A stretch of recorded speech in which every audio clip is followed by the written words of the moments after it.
الحمد لله رب العالمين والصلاة والسلام على سيد الأنبياء والمرسلين أما بعد فأعوذ بالله من الشيطان الرجيم بسم الله الرحمن الرحيم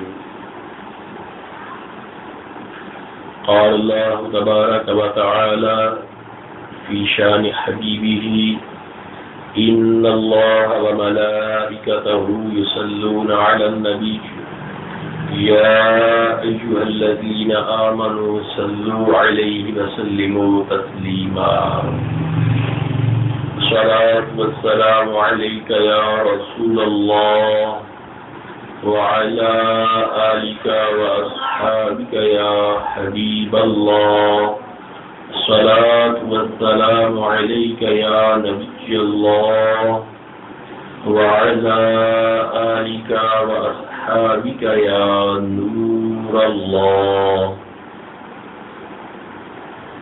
اللہ تبارک و تعالیٰ کے فضل و احسان اور نبی پاک صلی اللہ علیہ وسلم کی نگاہ رحمت سے ہمارے آج کے لیکچر کا موضوع ہے مذہب کے حوالے سے معاشرے میں پائی جانے والی عام اور غلط فہمیاں اور ان کی اصلاح.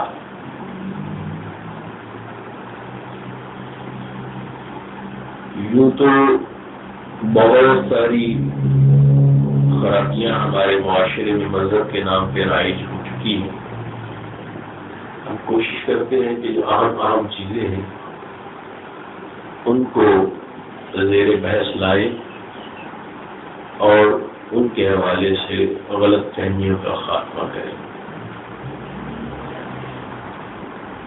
سب سے پہلی چیز ہے کہ جب کوئی میت ہو جائے، فوتگی ہو جائے، تو اس کے بعد اس کو اصال ثواب کرنے کی مختلف صورت ہے. ہمارے یہاں میت ہو جائے تو پہلی خرابی تو اس میں یہ آ جاتی ہے کہ جس برتن سے میت پہ پانی ڈالا گیا ہے اسے استعمال نہیں کرنا، جس بستر پہ میت کا دم نکلا ہے اس بستر کو استعمال نہیں کرنا، یا جو جوتے میت نے پہنے ہوئے تھے وہ نہیں استعمال کرنے.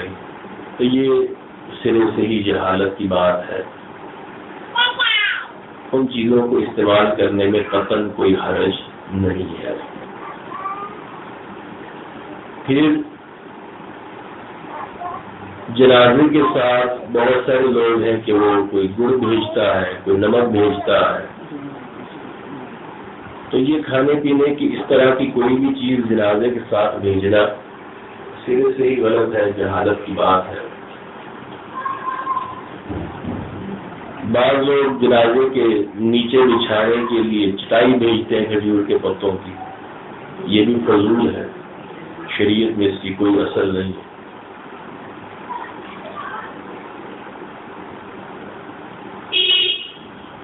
فوتگی ہو گئی، دفن کر دیا، اب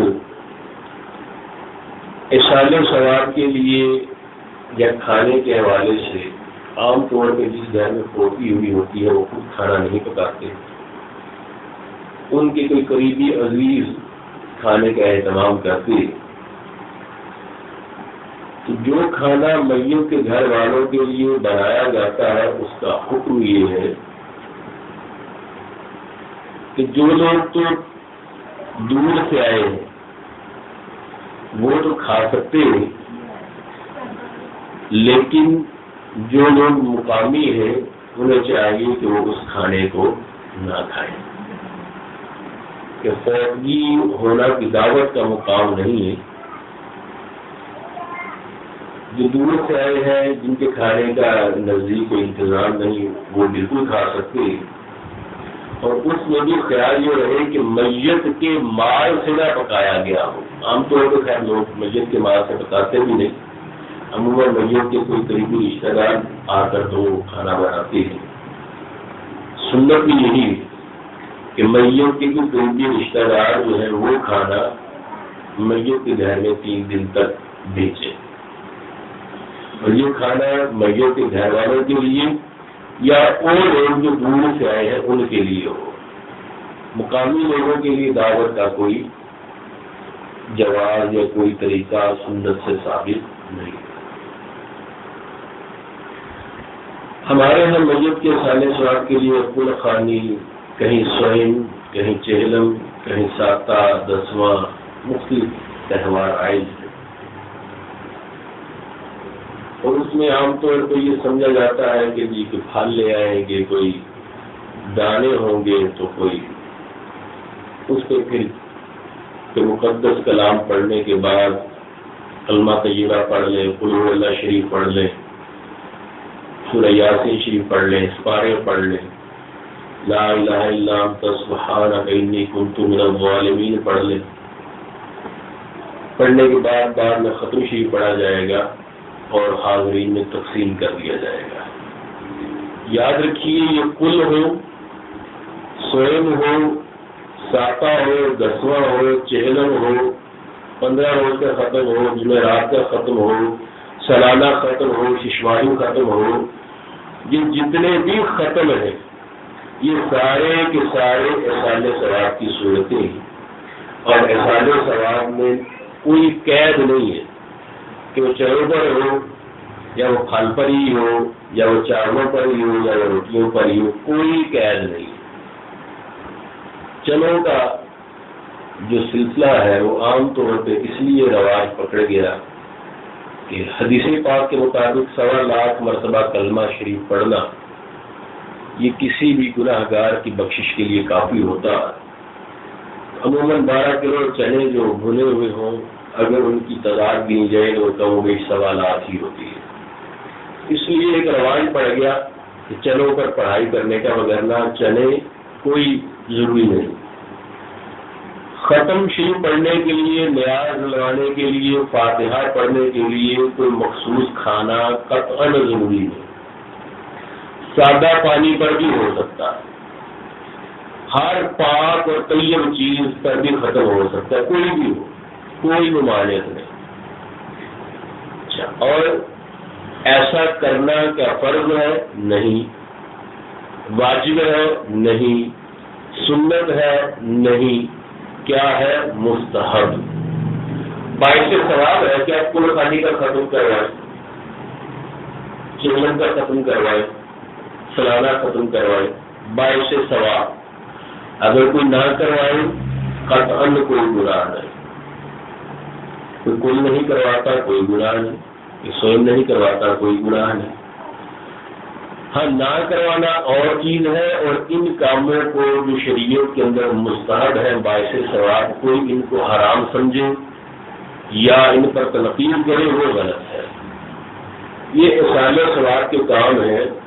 ہر وہ نیک اور جائز کام جس پر اللہ سے ثواب کی امید کی جا سکتی ہے اس کا احسان ثواب ہو سکتا ہے. مثال کے طور پہ آپ کھانے پہ تو ختم نہیں دلوایا، لیکن آپ لوگ میت کے لیے بیٹھتے ہیں اور بیٹھ کر کے قرآن خوانی کر لیں، بالکل ٹھیک ہے. قرآن خوانی کا الگ ثواب ہے، کھانا پکانے کا الگ ثواب ہے، ختم پڑھنے کا الگ ثواب ہے. ختم پڑھنا کیا ہے؟ دراصل قرآن پاک کی آیات اور سورتیں پڑھنے، اور اس میں بھی کوئی فرض نہیں ہے کہ اس ترتیب سے پڑھا جائے گا.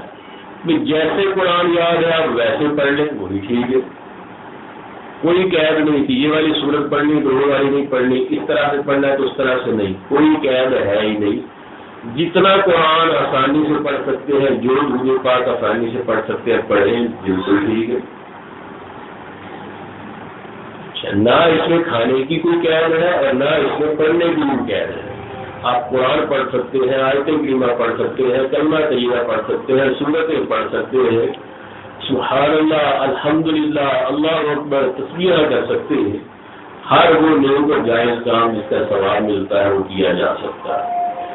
کھانا کھلانا کیونکہ اسلام کے پسندیدہ کاموں میں سے اسلام کے ہاں جو اچھے کام ہیں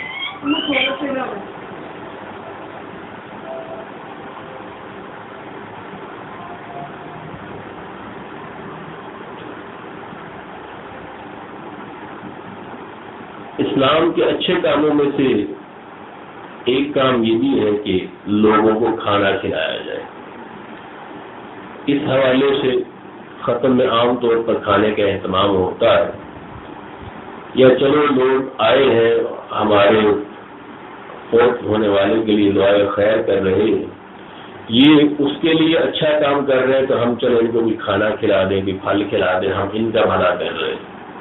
بس اتنی بات، وگرنہ کوئی ضروری، کوئی شرط، کوئی قید نہیں۔ دن عام طور پر لوگ کہتے ہیں چہلم کرنا ہے، 40 دن پورے نہیں کرنے، 40 سے کم کرنے ہیں۔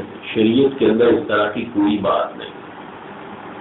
چہلم کی اصل صرف اتنی ہے کہ 40 دن تک میت کا خصوصی تعلق گھر والوں کے ساتھ ہوتا ہے، اور قرآن پاک میں اس کی دلیل کیا ہے کہ اگر ویسے کسی عورت کو طلاق دی جائے تو اس کی عدت 3 ماہ ہوتی ہے، لیکن اگر کسی کا شوہر انتقال کر جائے، جو قرآن پاک میں دلیل دی وہ یہ ہے کہ پھر اس کی عدت 4 ماہ 10 دن یعنی 40 دن بڑھا دیے۔ تو یہ 40 دن سے علماء نے اخذ کیا کہ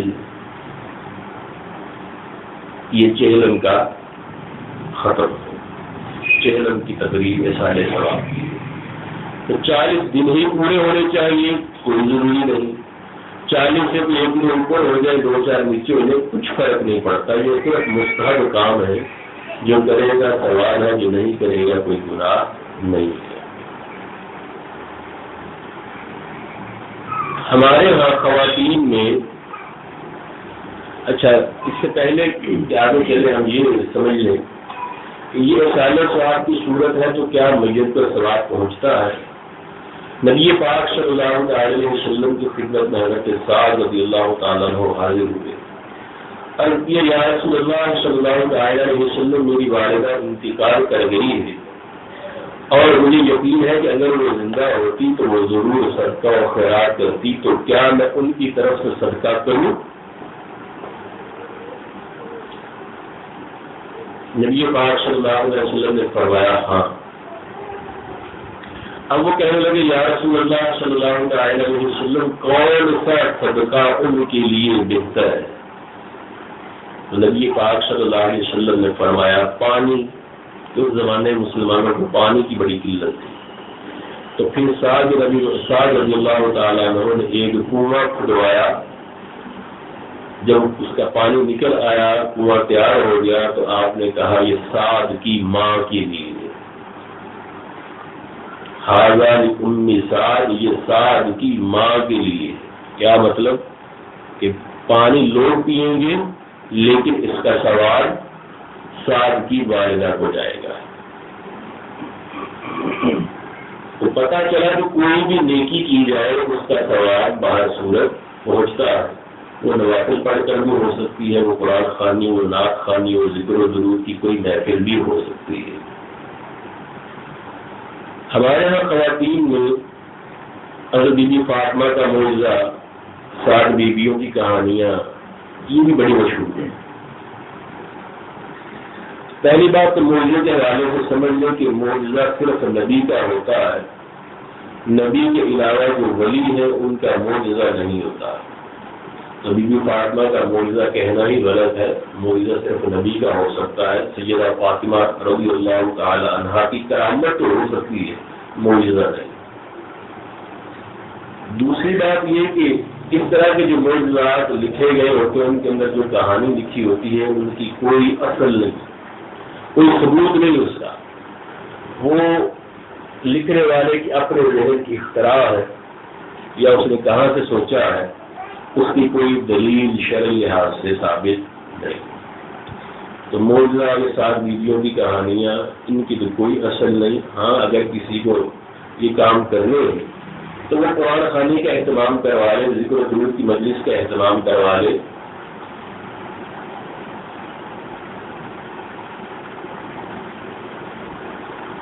معجزہ اور 7 بیویوں کی کہانی سے بچا جائے۔ ایسے ہی ہمارے یہاں کنڈے رائج ہیں۔ کنڈے حضرت امام جعفر صادق رضی اللہ تعالیٰ عنہ کے اصالہ ثواب کے لیے کی جانے والی تقریب کا نام کنڈے۔ اب کنڈوں کے حوالے سے بہت ساری شرائط عام طور پہ بیان کی جاتی ہے۔ مثال کے طور پہ کسی کنڈے رات کے وقت پکائے جائیں گے، دن کے وقت نہیں پکائے جائیں گے، گھر سے باہر نہیں لے جائے جائیں گے، اس کو صرف جو ہے وہ عورتیں کھائیں گی تو مرد نہیں کھائیں گے، یا مرد کھائیں گے تو عورتیں نہیں کھائیں گی۔ اس طرح کی جو شرائط لگائی جاتی ہیں کنڈوں کے حوالے سے، یہ ساری شرائط باطل ہے، دین سے ان کا کوئی تعلق نہیں، اور کنڈوں کے اصالہ ثواب ہی کی ایک صورت ہے۔ جس طرح اصالہ ثواب کے اندر کسی کھانے، کسی مخصوص دعا، کسی مخصوص ورد کی قید نہیں ہے، ایسے ہی کنڈوں میں بھی ختم کی کوئی خاص قید، کوئی قید ہے ہی نہیں۔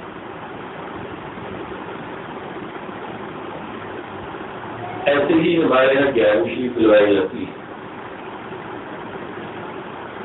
11ویں شریف اصل یہ ہے کہ جب دن 10ویں کا ہو اور آنے والی رات 11 ہو چاند کے حساب سے، تو دن 10ویں کا اور رات 11 کی یہ اللہ کے نزدیک بڑی مقبول ہے۔ تو بہت سارے واقعات اس تاریخ میں رونما ہوئے۔ مثلاً آدم علیہ السلام کو زمین پر اتارا گیا یہی دن تھا، دن 10ویں کا اور رات 11ویں کی۔ پھر آدم علیہ السلام اور حوا رضی اللہ تعالیٰ عنہ کی ملاقات ہوئی تو دن یہی تھا، 10ویں کا اور رات 11ویں کی۔ نوح علیہ السلام کی کشتی جوڑی پہاڑ کے کنارے لگی، دن یہی تھا، 10ویں کا اور رات 11ویں کی۔ ابراہیم علیہ السلام پر آگ بالکل ٹھنڈی ہو گئی، امن اور سلامتی والی بن گئی، دن یہی تھا۔ اسماعیل علیہ السلام کو ذبح کیا گیا، دن یہی تھا۔ فرعون کی قوم غرق ہوئی اور بنی اسرائیل نجات پا گئے، دن یہی تھا۔ الگ بہت سارے واقعات تاریخ کے جو اسلام میں بڑے اہم ہیں، ان کا رونما ہونا دن 10ویں کا اور رات 11ویں کی اس حوالے سے بڑا اہم ہے۔ اب ویسے 11ویں شریف کی کیا حقیقت ہے، کیا اصل ہے؟ شیخ عبد القادر جیلانی المعروف بالوفات رضی اللہ تعالیٰ عنہ، آپ 10ویں کے دن جس دن چاند کی 10 تاریخ ہوتی اور آنے والی رات 11 کی ہونا ہوتی، اس دن کے اندر آپ کثرت سے صدقہ و خیرات کرتے، لوگوں کو وعظ فرماتے، برائیوں سے منع کرتے، اچھائیوں کی طرف بلاتے۔ تو تبلیغ کا ایک ذریعہ تھا ان کا کہ آگے کے لنگر پکاؤ، لوگوں کو کھلاؤ، لوگ آئیں گے، ان کو نیکی کی دعوت اور برائی سے منع کرو۔ یہ سلسلہ اتنا زیادہ عام ہوا کہ حضور عثمان رضی اللہ تعالیٰ عنہ دنیا سے تشریف لے بھی گئے، آپ کی تاریخ انتقال کچھ اور ہے، تاریخ میں نہیں ہے یہ،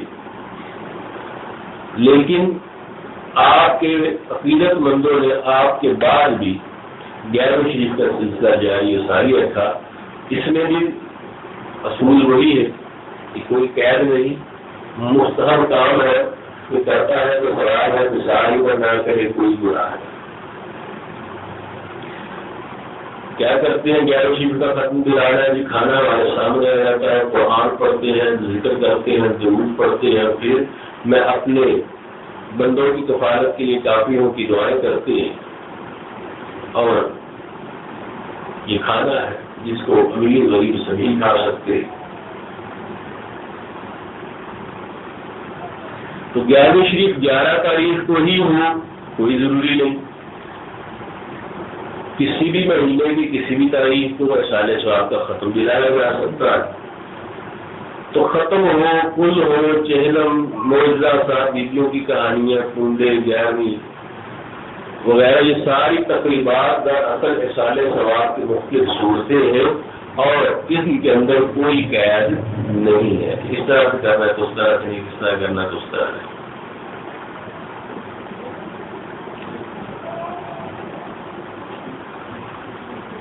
بعض لوگ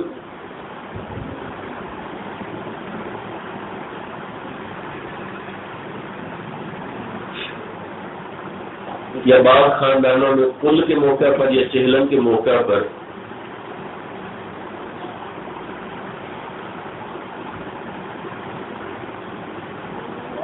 اب مثال کے طور پہ کسی بندے کا انتقال ہو گیا، انتقال ہوا ہے تو اب اس کے جو رشتہ دار ہیں وہ جمع ہو کے اس کی بیوہ کو کپڑے دے رہے یا ٹیکس باقاعدہ ڈسائڈ کیا جاتا ہے کہ اس کے فلاں پر اتنے کپڑے آتے ہیں، فلاں کتنے کپڑے آتے ہیں، اس نے اتنے سوٹ دینے ہیں، اسے اتنے سوٹ دینے ہیں۔ بندہ فوت ہوا ہے تو یہ رسم و رواج اس قدر بنایا تھا تو اپنی جان عذاب میں کیوں ڈالی؟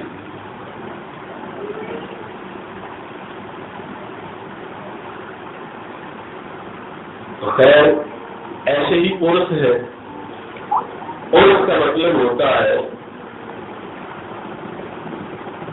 عرس عروس سے بنا ہے، عروس کہتے ہیں دلہن کو۔ عرس کا مطلب یہ ہوتا ہے وہ دن جس دن بندہ اپنے رب سے مل گیا اور انتہائی خوش ہوا، اس کو بولا جاتا ہے عرس۔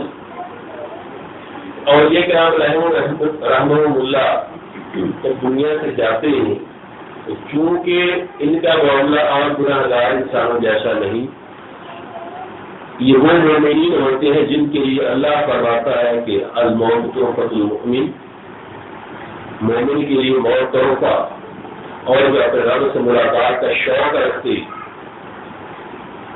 ان کے لیے وہ عرس۔ تو عرس میں بھی کسی صورت میں بھی ان کاموں کی اجازت نہیں، میرے لیے شریعت نے منع کی ہے۔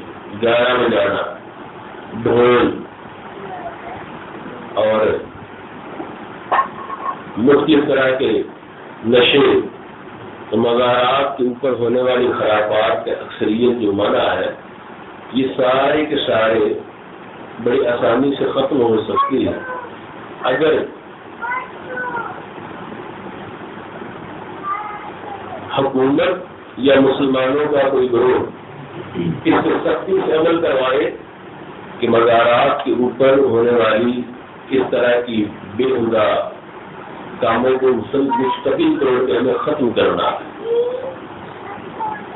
نہ تو مزارات مردوں اور عورتوں کا ہجوم ہو، نہ مزارات پہ لوگ جا کر سجدے کریں، نہ مزار پر ایک سے زیادہ چادر چڑھائی جائے، نہ مزار کا طواف کیا جائے، نہ مزار کو بوسہ دیا جائے۔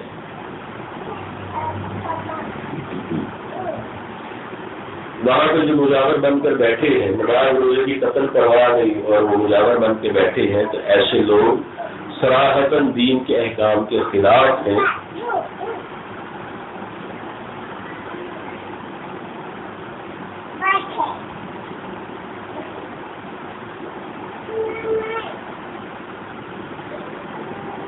ایسے ہی مزارات پہ ڈھول تماشے، گانے باجے، میلے ٹھیلے، یہ ساری چیزیں منع ہے اور اسلام ہمیں ان سارے کاموں سے روکتا ہے۔ اس پہ کیا ہونا چاہیے؟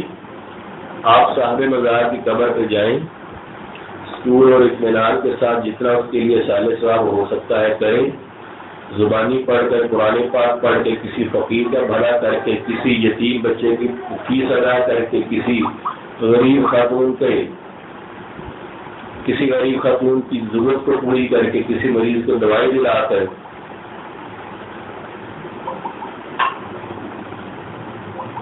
تو یہ عرس پہ سارے کام ہو سکتے ہیں۔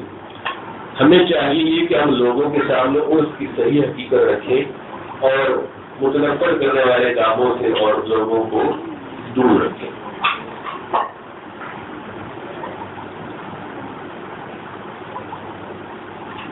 ایسے ہی یہ تو ہم نے بات کی اشارے ثواب کی مختلف صورتوں کی مذہب کے حوالے سے کچھ غلط فہمی ہے ان کو دور کرنے کی۔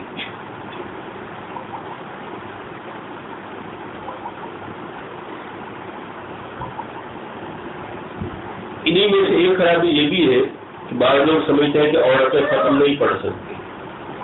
عورتوں کے ختم پڑھنے میں قطعاً کوئی حرج نہیں. جیسے قرآن پڑھنے میں کوئی حرج نہیں، ویسے ہی ختم پڑھنے میں بھی ان کے لیے کوئی حرج نہیں.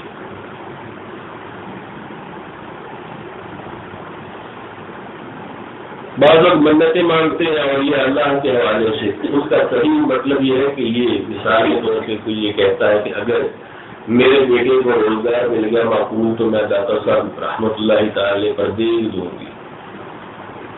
تب اس کا مطلب یہ ہے اصل میں بات کہنے کا کہ اگر میرے بیٹے کو نوکری مل گئی تو یا اللہ میں تیری رضا کے لیے داتا صاحب کے سال ثواب کے لیے دین خرچ کروں گی. بزرگوں کو سوال سال کیا جاتا ہے اور بزرگ عطا کرتے ہیں، لیتے نہیں ہیں.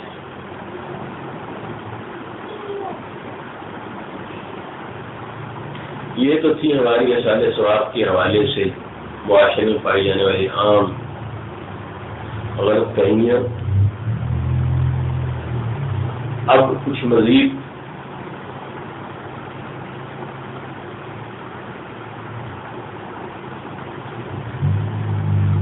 ہمارے یہاں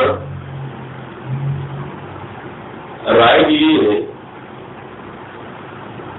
کہ جب کوئی شادی بیاہ ہوگا تو اس میں پھر طرح طرح کی رسمیں آ جاتی ہیں.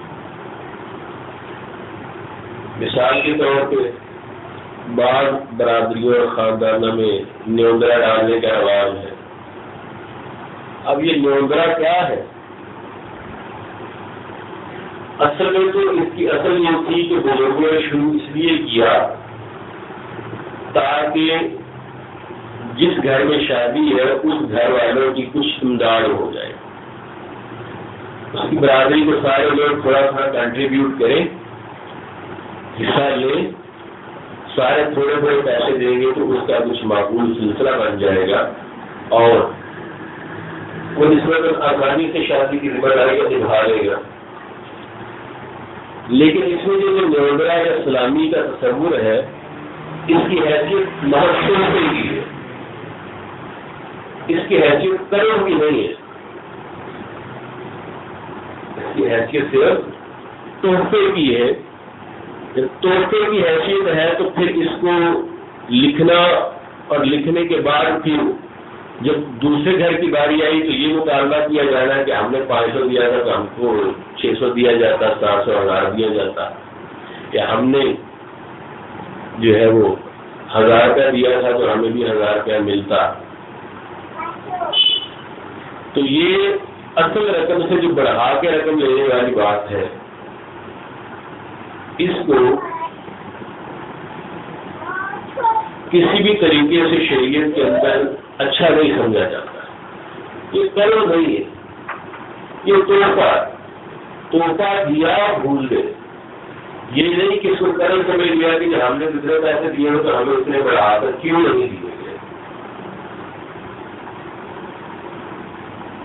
نہ کوئی بڑھانا ضروری ہے نہ کوئی واپس دینا ہی ضروری ہے. تاہم یہ ہے کہ اگر آپ کے ساتھ کسی نے نیکی کی ہے تو آپ اس کو اس نیکی کا بہتر بدلہ عطا کریں.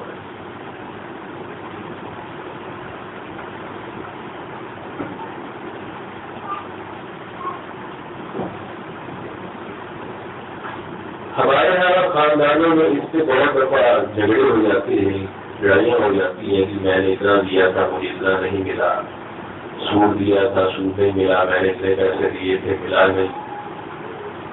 تو بالخصوص خواتین کو چاہیے کوئی چیز کو سمجھیں کہ یہ بہت تحفہ ہوتا ہے تو قرض نہیں ہوتا ہے جس کا آپ کو واپس ملنا بالکل یقینی اور ضروری ہو.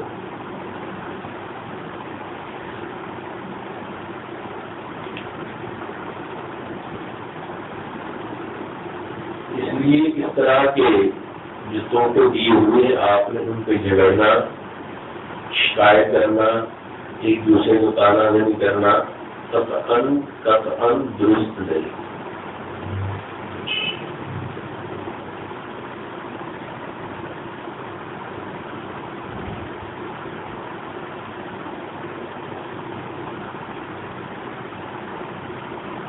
ہمارے معاشرے میں پیر کے حوالے سے تصورات بہت مبہم ہو چکے ہیں. ہم لوگ یہ سمجھتے ہیں کہ پیر وہ ہوگا جو تعویذات لکھ کر دے، جس کی کرامات ہمیں معلوم ہو، مختلف طرح کے دم کر سکتا ہو، یہ پیر ہوگا. حالانکہ ولایت کا انحصار ان چیزوں پر ہے ہی نہیں. پیر کے لیے بنیادی طور پر جو اس کی ذمہ داری ہے وہ یہ کیا کہ بندے کا تعلق اللہ سے ملانا، یہ ہے پیر کا کام.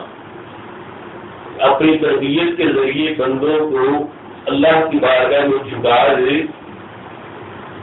یہ ہے اصل منصب پیر کا. پیر کا منصب یہ نہیں کہ وہ لوگوں کو سجدے کروائے یا لوگوں کے بستے باندھے یا پیر کا یہ کام نہیں ہے کہ جو مختلف طرح کے دم طویل دھاگے کرتا ہے. یہ تو مختلف عامل بھی کر لیتے. پیر کا کام کیا ہے کہ اپنی نگاہ فیض سے اور اپنی تربیت سے بندوں کا تعلق اللہ سے ملا دے.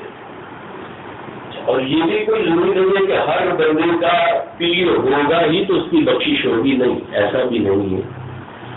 نبی پاک صلی اللہ علیہ وسلم جس کا کوئی پیر نہیں، نبی پاک صلی اللہ علیہ وسلم اس کے پیر. ائمہ کرام ہم سب کے پیر. تو پیری مریدی کا جو تصور ہے وہ ہمارے یہاں دھندلا گیا. پیری مریدی کا مقصد کیا ہے کہ بندے کا تعلق اللہ سے قائم ہو جائے، یہ ہے بنیادی مقصد. اور اگر بندہ مرید ہونے کے بعد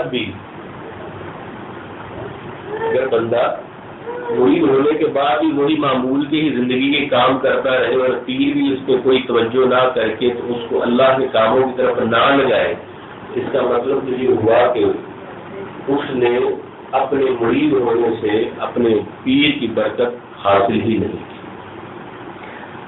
اور یہ نہیں کہ پیر جاہل بن جائے گا، خود اسے ہی ولایت کا دعویٰ کر کے تو مرید کرنا شروع ہو جائے گا. پیر وہ ہوگا جو کم از کم اتنا علم رکھتا ہو کہ کتابوں سے اپنی ضرورت کے مسائل نکال لے. نمازوں کا مسئلہ پوچھنا ہے، نہیں پتا چل رہا تو وہ بارہ پھرے تو خود اتنا فراہمی علم ہونا چاہیے کہ وہ ہاتھ بڑھائے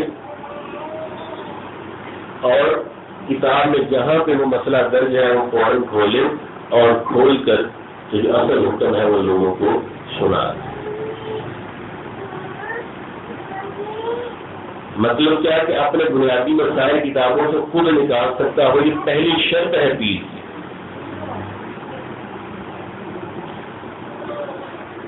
پیر کا کام بندوں کا تعلق اللہ سے ملانا ہے. پیر کا ہرگز کام تعویذات کے ذریعے دکان خیر و برکت یا گھر کے اندر خیر و برکت کے تعویذ وغیرہ دینا، یہ پیر کا کام نہیں. ہاں دے دیں اچھی بات ہے، لیکن منصب اس کا پیر کا یہ نہیں ہے. اس مقصد کے لیے بیعت نہیں ہوا جاتا ہے پیر صاحب سے تعویذات لیں گے، دم کروائیں گے. مقصد کیا ہوتا ہے کہ ہم قرآن کو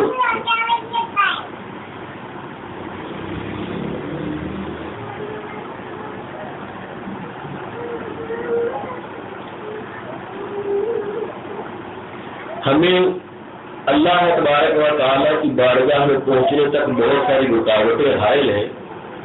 تو کوئی ایسا بندہ تو ہو کہ جس نے سلوک کا سفر طے کیا ہو، اللہ تک پہنچا ہو، ہم اس کی نگرانی میں اپنے آپ کو دیں تاکہ وہ ہمارے لیے جو بہتر عبادات ہیں وہ ہمیں بتائیں اور جو چیزوں پر جن چیزوں سے ہمیں نقصان ہونے کا اندیشہ ہے ان سے ہمیں روکیں.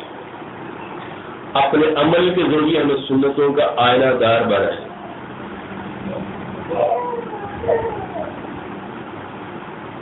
ہمارے معاشرے کے اندر جہاں اور بہت ساری سمجھ لیں کہ خرابیاں رائج ہو چکی ہیں.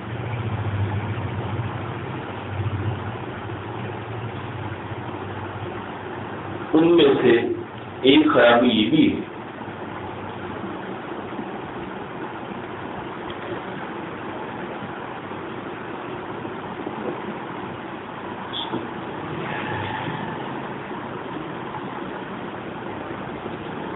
کہ لوگ طریقت اور شریعت کو الگ الگ دو چیزیں سمجھتے ہیں. یعنی ان کا خیال یہ ہوتا ہے کہ شریعت کے جو احکام ہیں یہ مولوی حضرات علماء حضرات شریعت کے احکام بتاتے ہیں اور جو صوفیاء ہیں یہ طریقت کے احکام بتاتے ہیں. شریعت کیا ہے کہ دین کے اندر جو کام ہم نے کرنا ہے جو نہیں کرنا اس کا مکمل ضابطۂ حیات کو کہا جاتا ہے کہ یہ ہم نے آپ کی وجہ سے عملہ بنا. ٹھیک ہے.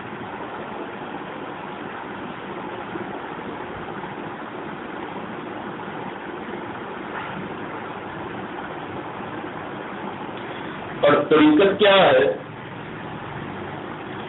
فرائض پر عمل کرنے کے بعد نوافل کی کثرت کرنا، نفلی عبادتیں اتنی کرنا کہ بندہ اللہ کا کلام سننا شروع ہو جائے.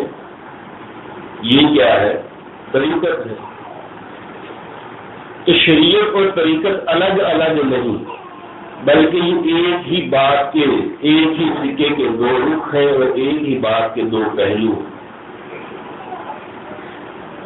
جاہل صوفی پیر نہیں ہو سکتا، وہ شیطان تو ہو سکتا ہے، پیر نہیں ہو سکتا. ایسے ہی بے عمل صوفی شیطان کے کچے دھاگے سے بھی کمزور ہوگا.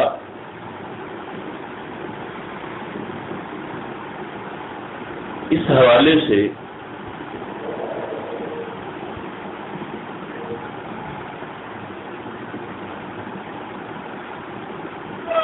شریعت اور طریقت کے الگ الگ ہونے تو امام اہل سنت امام احمد رضا خان علیہ رحمت الرحمان نے بڑی ہی سختی کے ساتھ رد فرمایا. فرمایا اصل شریعت ہے اور طریقت اس کا باطن ہے. جاہل صوفی کی پیروی شیطان کی پیروی. اور داتا گنبخش رحمۃ اللہ تعالی علیہ ارشاد فرماتے ہیں کہ کسی جاہل صوفی کو اپنا پیر ماننا دراصل شیطان کو اپنے پیر ماننے کے برابر ہے. تو شریعت اور طریقت میں فرق نہیں. اگر کوئی بندہ یہ کہتا ہے کہ میں طریقت کے راستوں پر چلتا ہوں تو اسے پھر چاہیے یہ کہ اس کا کوئی کھانا، اس کا کوئی لباس، اس کا گھر بار سارے کا سارا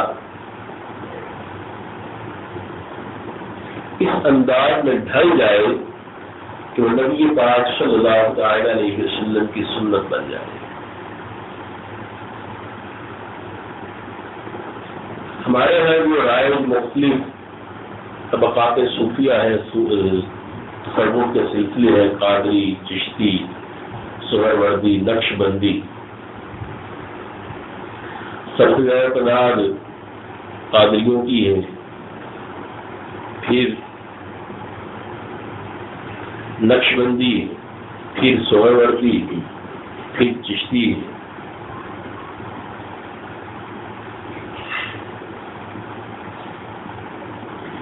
طریقت کے یہ تمام سلسلے حق ہیں، غلط کوئی نہیں ہے. ہر ایک نے جتنی کوشش کی اتنا اس کو اجر ملے گا.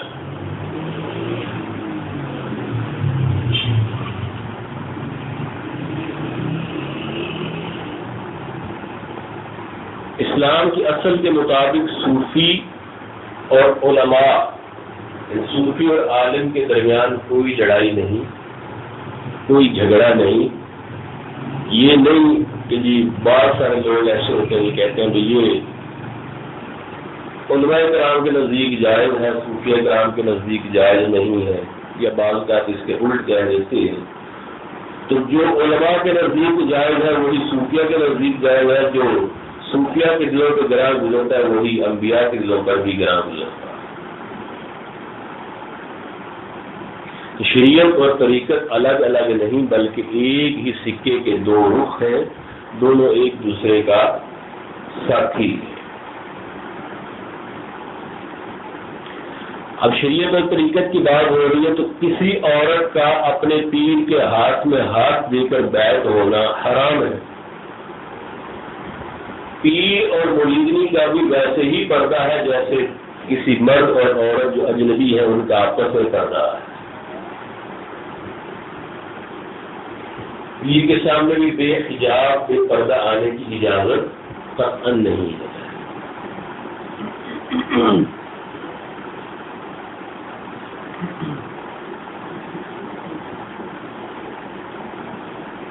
ہمارے معاشرے میں جو خرابیاں رائی ہو گئی ان میں سے ایک یہ بھی ہے کہ لوگ پیر صاحب کی بڑی سی تصویر لگاتے ہیں اور اس کے اوپر پھول ڈالے ہوئے ہیں، یا خاندان کا کوئی بڑا فوت ہو گیا ہے تب اس کی تصویر لٹائی ہوئی ہے، فریم کروایا اس کو، پھر اس کے اوپر پھول ڈالے ہوئے ہیں، یا پھر اس کے نزدیک اگربتیاں جلاتے ہیں، تو یاد رکھیے یہ حرام ہے۔ کسی پیر کی تصویر چاہے وہ فرضی ہو یا حقیقی، ایسے ہی ابراہیم علیہ السلام کسی پیر کی تصویر اس کے اوپر پھول ڈالے ہیں، اس کے گرد خوشبو لگائی جا رہی ہے، اس کے آگے ہاتھ باندھ کر کھڑے ہونا یہ حرام ہے۔ ایسے ہی خاندان کی فرد فوت ہو گیا ہے، اب اس کی تصویر بنا کے تو اس کے احترام دینا، اس کو یہ سمجھ کر کے یہ اس طرح کا احترام مثال کے طور پر اس کے سامنے ہاتھ باندھ کر کھڑے ہو جانا، اس کے گرد خوشبو کو لگانا، تو یہ کام حرام ہے۔ کسی بھی تصویر کی کوئی تعظیم نہیں، بلکہ جس گھر کے اندر تصویر ہوتی ہے حدیث پاک کے مطابق 40 دن تک اس گھر کی جس گھر میں تصویر ہوتی ہے اس گھر کے اندر فرشتے تشریف نہیں لاتے۔ جس گھر کے اندر کتا ہو اس گھر کے اندر فرشتے تشریف نہیں لاتے، جس گھر میں تصویر ہو اس گھر کے اندر فرشتے تشریف نہیں لاتے۔ تو اولیاء کی یا علماء کی یا پیروں کی تصویریں بنا کر تو ان کو عقیدت دینا یہ حرام ہے۔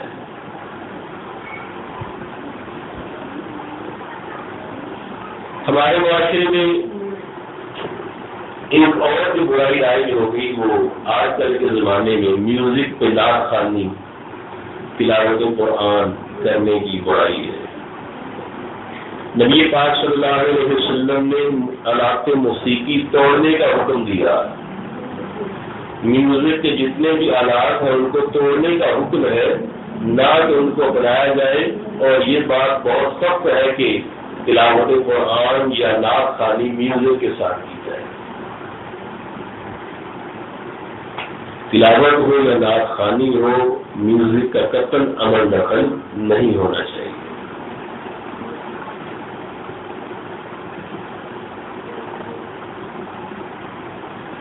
ہمارے معاشرے میں ایک رواج عام طور پر یہ بھی ہے کہ خواتین کنڈے بھرتی یا پلیٹیں بھرتی اور پھر ان پہ مختلف شرائط کے اس کو فلاں شخص کھائے گا، فلاں نہیں کھائے گا، فلاں کھائے گا، فلاں نہیں کھائے گا۔ تو یہ کنڈے بھرنے کی منت فی نفس ہی اپنی ذاتی حیثیت میں تو جائز ہے، لیکن اس پہ یہ شرائط لگانا کہ اس کو کون کھائے گا کون نہیں کھائے گا یہ جائز نہیں ہے۔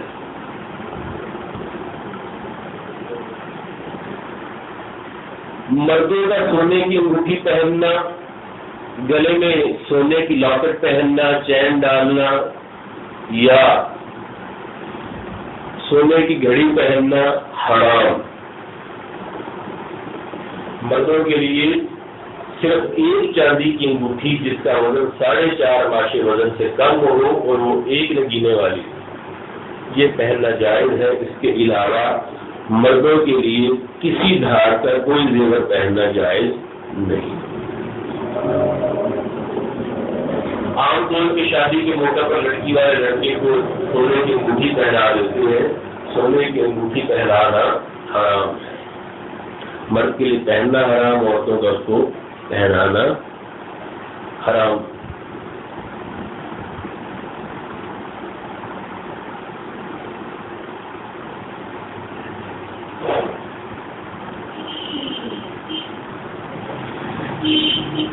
ہمارے معاشرے کے اندر آج کل سفر کے مہینے کو بہت برا سمجھا جاتا ہے کہ جس میں بلائیں اترتی ہیں، نکاح نہیں کرنا چاہیے۔ تو حدیث پاک میں ہے، نبی پاک صلی اللہ علیہ وسلم فرماتے ہیں کہ سفر کوئی چیز نہیں، سفر کوئی چیز نہیں، اس میں نحوست یا اس کے منحوس ہونے کے حوالے سے کسی بات میں کوئی صداقت نہیں ہے۔ سال کے کسی بھی دن میں نکاح کرنا بالکل جائز ہے۔ ہاں، حضرت امام حسین کی شہادت کے دن جو ہے 9 یا 10 ذی الحج یہ محرم کو نکاح کرنا عام طور پہ اچھا نہیں سمجھا جاتا، مگر محرم کے کسی بھی دن یا سال کے کسی بھی دن میں نکاح کرنا بالکل جائز ہے۔ محرم کے دنوں کا بس ایک ادب ہے، اس کے علاوہ اور کچھ نہیں، مگر نہ منع ان 2 دنوں کے اندر بھی نہیں۔ تو سفر کوئی چیز نہیں ہے۔ ایسے ہی بعض لوگ چہار شمبا بناتے، کیا مطلب سفر کے بعد پہلا بدھ آتا ہے اس کو خوشی میں آتے ہیں، باغوں کی سیر کرنے جاتے اور دلیل یہ دیتے کہ نبی پاک صلی اللہ علیہ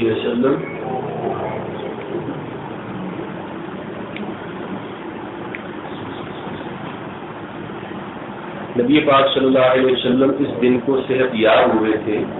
تو ایسا نہیں ہے، یہ روایت غلط مشہور ہو گئی ہے، اور ایسا کوئی اسلام کے اندر تصور نہیں ہے کہ جس دن کو انبیاء کو شفا ملی ہو تو اس دن کے باغوں کی سیر کو جائے گا، یا اس طرح کا کوئی سلسلہ، کوئی تصور سرے سے ہی اسلام میں نہیں۔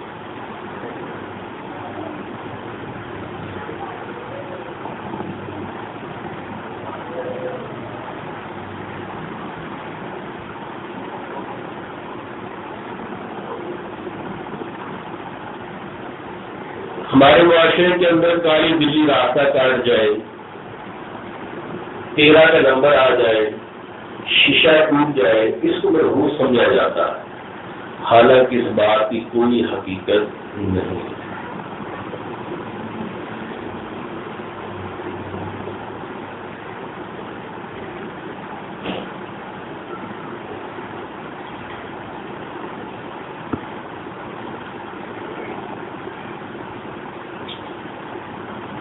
اللہ تبارک و تعالیٰ سے دعا ہے کہ جتنے مسائل کے ہم نے بات کی انہیں یاد رکھنے کی توفیق عطا فرمائے۔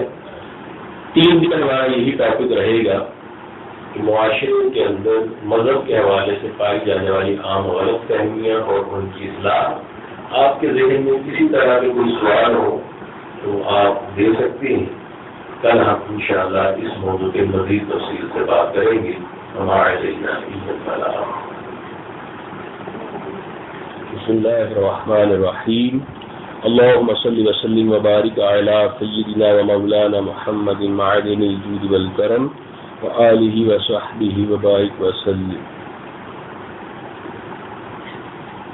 یا اللہ حضرت جو کچھ سنا، یا اللہ حضرت جو کچھ سنا، درس دیا، بیان کیا، ہمیں یاد رکھنے، ہمیں عمل کرنے کی توفیق عطا فرما۔ یا اللہ حضرت ہماری، ہمارے والدین کی، اور ہمارے اساتذہ، ہمارے شہید، ہمارے خیر خواہ، ہمارے گھر کے تمام افراد اور ساری امت کی یا اللہ کامل بخشش و مغفرت فرما۔ یا اللہ عزوجل ہمیں نیکیاں کرنے، نیکی کی دعوت کو عام کرنے، برائیوں سے بچنے اور دوسروں کو بچانے کی توفیق عطا فرما۔ یا اللہ حضرت ہمارے گھروں میں ہر قسم کی بیماریاں، قرض داریاں دور فرما۔ یا اللہ حضرت نبی پاک صلی اللہ علیہ وسلم کا واسطہ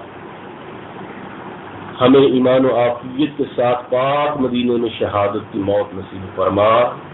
صلی اللہ تعالی علی حبیبہ خیر خلقہ سیدنا و مولانا محمد وعلی آلہ وصحبہ وبارک وسلم برحمتک یا ارحم الراحمین۔